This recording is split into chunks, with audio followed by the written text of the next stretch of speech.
जब final votes की counting complete हो जाती है और रिजल्ट्स ऑफिशियली लॉक हो जाते हैं, तब डेमोक्रेसीज एक सिंपल अनरिटन रूल पर रिलाई करती हैं। हारने वाला लीडर अपनी कुर्सी छोड़ देता है, हार एक्सेप्ट करता है और अगली गवर्नमेंट को पीसफुली पावर संभलने देता है। लेकिन इस वक्त वेस्ट बंगाल उस फाउंडेशनल डेमोक्रेटिक नॉर्म को इग्नोर कर रहा है। ऑफिशियल रिजल्ट्स के बावजूद chief minister Mamata Banerjee office छोड़ने से साफ मना कर रही हैं। उनका जस्टिफिकेशन एक बड़े इलेक्टोरल फ्रॉड के क्लेम पर बेस्ड है। उनका कहना है कि उनकी पार्टी को स्टेट की लगभग 100 स्पेसिफिक सीट्स पर सिस्टमैटिकली रिग किया गया। इससे एक सीवियर एडमिनिस्ट्रेटिव डेडलॉक क्रिएट हो गया है। जब एक सिटिंग लीडर वोटिंग प्रोसेस और वोट काउंटिंग मैकेनिज्म पर ही सवाल उठाता है, तब पूरा स्टेट एपेराटस फ्रीज होने लगता है। ब्यूरोक्रेट्स को क्लियर ऑन ऑर्डर्स नहीं मिलते और गवर्नमेंट के डेली फंक्शंस धीरे धीरे रुकने लगते हैं। हम डेमोक्रेटिक नॉर्म्स से एक डेलिब्रेट ब्रेक देख रहे हैं। ये एस्केलेशन वेस्ट बंगाल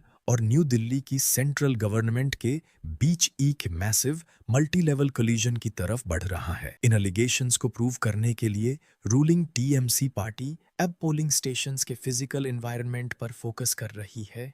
वो नॉर्मल रिकाउंट की डिमांड नहीं कर रहे। इसके इंस्टेड पार्टी लीडर्स और उनके नेशनल एलाइज ने डिस्प्यूटेड बूथ्स की अनएडिटेड सीसीटीवी फुटेज रिलीज करने का ग्रैन्युलर अल्टीमेटम दिया है। उन्होंने इलेक्शन डे के दोपहर 12 बजे से शाम 6 बजे तक की फुटेज स्पेसिफिकली मांगी है। लीडर्स जैसे अखिलेश यादव ने तो इस डेटा को डायरेक्टली पब्लिक के लिए लाइव स्ट्रीम करने की डिमांड बेजाय उठाई है। ये स्ट्रेटजी बर्डन ऑफ प्रूफ को इलेक्शन ऑफिशियल्स के हाथ से निकाल कर सीधा पब्लिक के सामने रख देती है। अगर रॉ फुटेज हर सिटीजन के लिए एक्सेसिबल हो जाए, तो फिर पब्लिक ओपिनियन ही डिसाइड करेगा कि इलेक्शन लेजिटिमेट था या नहीं। ये डिमांड जल्दी ही बंगाल के बॉर्डर से बाहर स्प्रेड हो गई। जो शुरुआत में एक रीजनल सीट डिस्प्यूट था, वो अब नेशनल ऑपोजिशन अलायंस के कोऑर्डिनेटेड ऑफेंसिव में बदल चुका है। इंडियन नेशनल कांग्रेस और समाजवादी पार्टी अब मिलकर देश की हाईएस्ट कोर्ट से इंटरवेंशन की डिमांड कर रहे हैं। वो चाहते हैं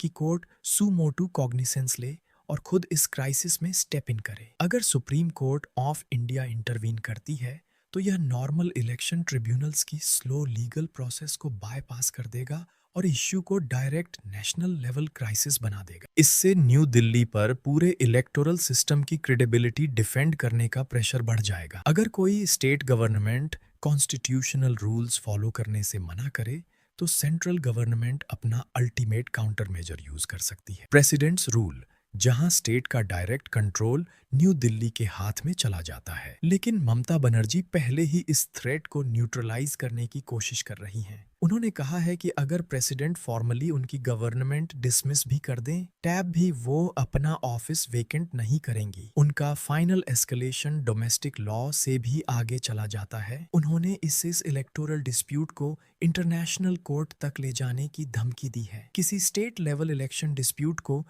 ग्लोबल ट्राइब्यूनल तक ले जाना मॉडर्न इंडियन पॉलिटिक्स में ऑलमोस्ट अनसीन टैक्टिक माना जाएगा। यह एस्केलेशन लैडर का हाईएस्ट पॉसिबल रंग रिप्रेजेंट करता है। इंटरनेशनल कोर्ट्स को इन्वॉल्व करके स्टेट लीडर्स इंडिया की ग्लोबल डेमोक्रेटिक रेपुटेशन को एक बार्गेनिंग चिप की तरह यूज करने की कोशिश कर रहे हैं। वेस्ट बंगाल में बिल्ड हो रहा ये प्रेशर देश की पूरी डेमोक्रेटिक मशीनरी का स्ट्रक्चरल स्ट्रेस टेस्ट बन चुका है। इस क्राइसिस ने इलेक्शन रिजेक्शन का एक नया प्लेबुक एस्टैब्लिश कर दिया है। नेशनल अलायंसेस को यूनाइट करना, रॉ बूथ डाटा डिमांड करना और कॉन्स्टिट्यूशनल ग्रिडलॉक के थ्रू सेंट्रल मैंडेट्स को चैलेंज करना। अगर ये एक्सट्रीम टैक्टिक्स नॉर्मलाइज हो जाती हैं, तो फ्यूचर में इंडिया के हर इलेक्शन की पॉलिटिक्स बदल सकती है। प्रेसिडेंट्स रूल और इंटरनेशनल कोर्ट्स जैसे टूल्स का यूज वोटर ट्रस्ट को डीपली इम्पैक्ट कर सकता है। जब पॉलिटिकल लीडर्स वोटिंग अपैरेटस की लेजिटिमेसी को ही रिजेक्ट कर देते हैं, तब बैलेट काउंटिंग सिर्फ